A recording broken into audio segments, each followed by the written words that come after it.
Morning, everybody. Ma Terry here with her favorite camping friend, Miss Lucy, my fabulous co-star. Where are we going, Lucy? Where are we going? Are we going to the beach, huh? Are we going stealth camping? Is that what you want to do? She loves the beach and she loves stealth camping. And who wouldn't blame her for wanting to take her to the beach, right? But I wanted to talk to you about some wonderful little stealth camping techniques that I do that make stealth camping so much fun. It really does. All right, so how do I find a good stealth camping spot? Well, I like driving around, and I should count these like number one, but there's 10 of them. Trust me, there's 10. Okay, so I drive around, and I know I've showed you guys this before. It's you open up the Maps program, and let's say I'm parked in front of an apartment. It's during the day. I make sure there's no graffiti, no crime or anything. This is perfect, and it's like 5 minutes from the beach. So what I do on Google Maps is I squeegee into my location, squeegee in, and then I pinpoint it, save it as a camping thing. And a lot of you are so advanced, you know what I'm talking about. But so I drive around during the day and I get a good visualization. Like I said, I'm looking for not a gated community. If they're all barricade, gates everywhere and everything, it's a high crime area. Look for chalk outlines, graffiti, cars up on cinder blocks, stuff like that. So I drive around and do a visual. The second thing I do, like when I pulled into the Walmart in Lancaster, Pennsylvania, the cop said, don't park there, park over here. I parked over there. It was Gang Central. So my second favorite tip is I Google Panera Breads or Barnes & Noble books. Usually these are in really good, safe locations. So that's what I do. All right. The other thing is when I pull into my spot, I don't want to make any noise. So what I do is I have a long checklist, and by now it's all in my mind. I make sure everything's on the checklist, from having my little container of having my chapstick out, my earplugs, my nail file. I hate it when I snag a nail. Cough drops, little things that I'm going to need throughout the night, so I can be as quiet as I can as possible. I have that checklist. It works really well for me. And why the checklist is so important is during the day, I don't need my pillow. So I stash my pillow in the back. Well, I can't reach it from my bed area to behind my storage unit. So it's like if I pull into let's say I find the perfect stealth camping spot, I pull in, I'm ready for bed, and there's no pillow.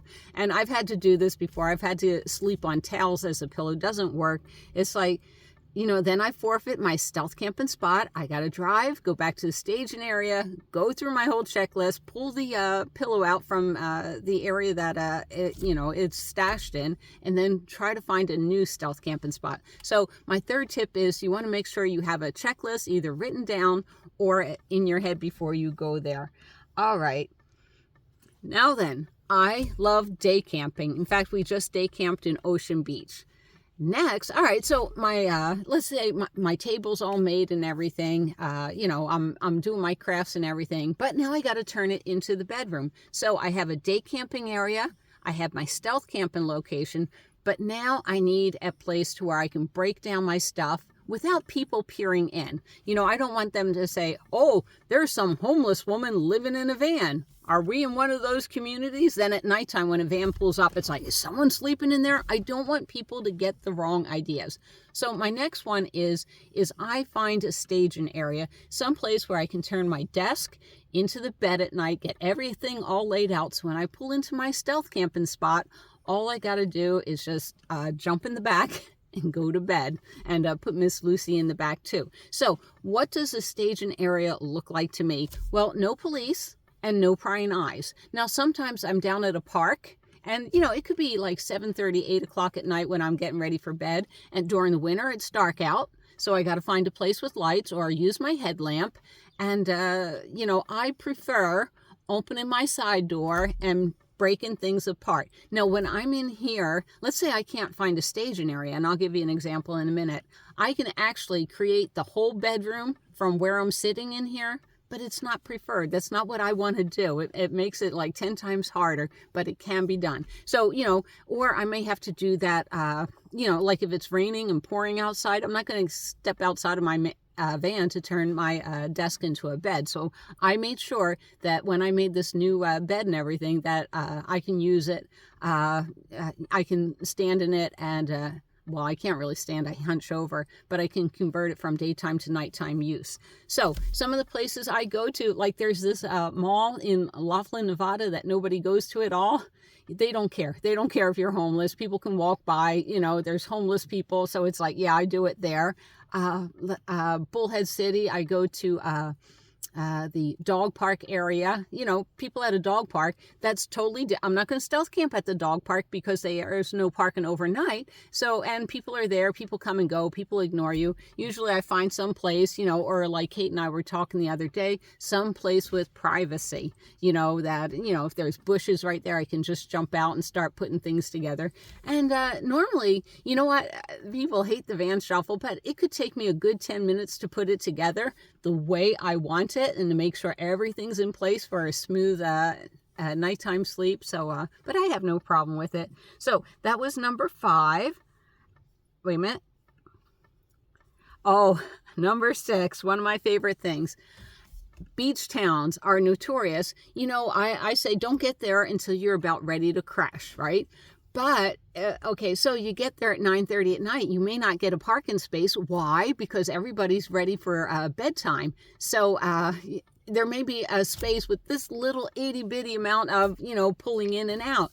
So practice parallel parking. I can't stress that enough. I can pull this in, whoop, and I'm in, and that's good. You don't want people to think the circus is coming to town and where you got to back in, back up, back in, back up, back in, back up. You want to do it once. So yeah, during the day, practice parallel parking. I practice it at the beach all the time, everywhere I go. Yeah, that's really important. All right, before you go to your nighttime camping spot, the other thing I try to spot during the day, like in Belmont Shore, there's a Vons. What's so significant about the Vons is they have a bathroom I can use before I go to bed. Yeah, I sort of like to empty my bladder, 1 minute before I take off to go to my campground, empty my bladder, and then drive to my nighttime camping spot. It makes it so much more simpler. Yeah, that's the last thing I do. So I may be at the beach, my day camping spot, hit the Vons, and then go find my stealth camping spot for the night. I can't stress how important that is. Like at Belmont Shore, that's it. There's the Vons to use the bathroom because everything else is like a restaurant or a coffee, and they all have signs like if you're not a customer, you're not using the restroom. I do go to, I think it's the El Pollo Loco, and they're like, go ahead in, because I'm always buying food there.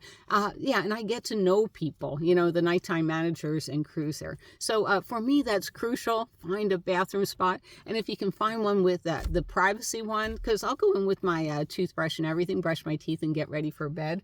All right, so number whatever we're up to, pull in right as you're ready to go to sleep. So normally what time I go to bed early, but when I'm stealth camping, I'll pull in anywhere from 9 o'clock to 9:30 at night.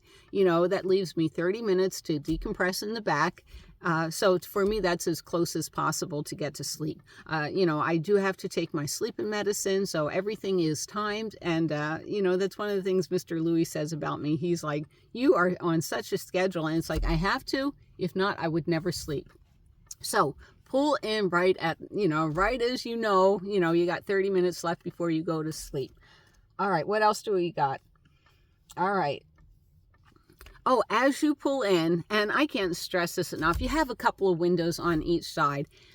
Always, before you jump into the back, look for the walkers out there. These are people at 9:30, at 10 o'clock at night. Why are they out there walking? Well, maybe their dog needs relieved, so their dog has to go. But I've parked 1 or 2 times, and, you can see them walking as you're parallel parking and everything. Just be aware that they're out there, and you don't want to be, either jumping into the back or jumping out of the back, and have dog walkers watch you. So the last thing is me, I'm lucky I can jump into the back of the van. I couldn't do it with my Prius. I don't think so. I'm not in that good of shape, but I try to make as less amount of noise as possible. I know opening this door, closing this door, that's a big slam. I did show you, like if Miss Lucy has to go to the bathroom or I pulled in way too early or whatever. Sometimes at Belmont Shore, I get a little nervous, so I get there like at 8:30 at night, and I know where the bathrooms are, so yay. But, you know, Miss Lucy may have to go. I did show you how I use my side door with my little button, and it makes it as silent as possible. So those are my top 10 stealth camping tips. Write it in the comments below. Do you stealth camp? Do you enjoy it? And what's your best tip after all? Anyhow, come here, Miss Lucy. We done? We gonna wrap this puppy up?